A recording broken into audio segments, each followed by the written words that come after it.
Sweden has not banned public gatherings like most countries have because of the coronavirus pandemic. Crowds recently gathered near the waterfront in Stockholm to enjoy the sun. Anders Tegnell said he is not worried.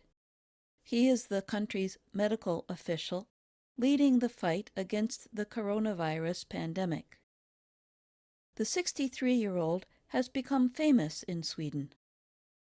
He appears on television every day. He tries to calmly explain the development of the outbreak. Countries across Europe have restricted the movement of their citizens, but Sweden has not. Tegnell says Sweden is finding a different way that is more sustainable. Sweden is using what some call herd immunity. This can involve letting people become infected so that large numbers of people develop immunity in the population. President Donald Trump has said that Sweden is suffering as the result. Sweden did that, the herd. They called it the herd. Sweden is suffering very, very badly. It's a way of doing it, he said. But Swedish Health Minister Lena Hallengren recently told the Associated Press that the country is not trying herd immunity. Sweden has banned gatherings larger than 50 people and closed schools for older children and universities. It has told those over 70 to stay home to avoid the virus.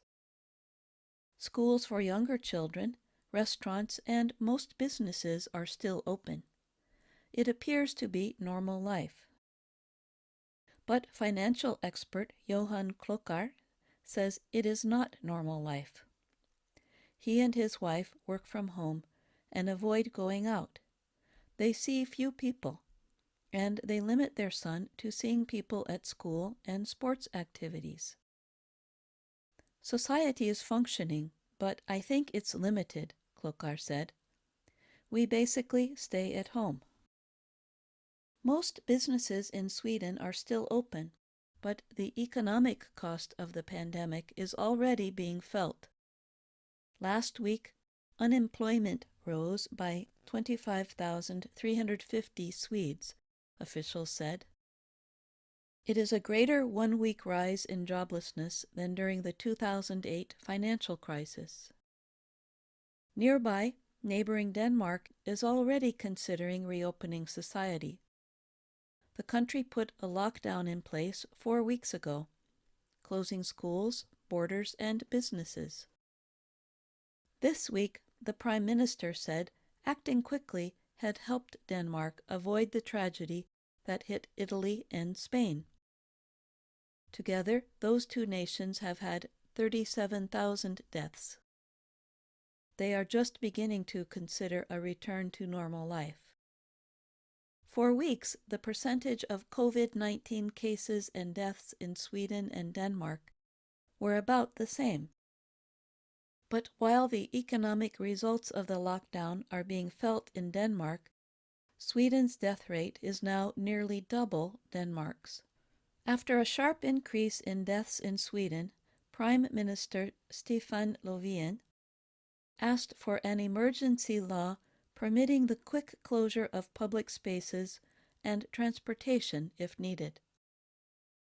Löfven also warned citizens to prepare for possibly thousands of deaths. Tegnell, however, said that Sweden's way is still the most effective, but he admitted that the future is unclear. He believes Sweden will avoid the sudden increase in infections that may occur when a lockdown is removed. I think both Norway and Denmark are now very concerned about how you stop this complete lockdown in a way so you don't cause this wave to come immediately when you start loosening up, he said. Lars Ostergaard is a professor at the Department of Infectious Diseases at Aarhus University Hospital in Denmark. He agrees it is too soon to know which way is best. There is no right or wrong way, Ostergau said. No one has walked this path before.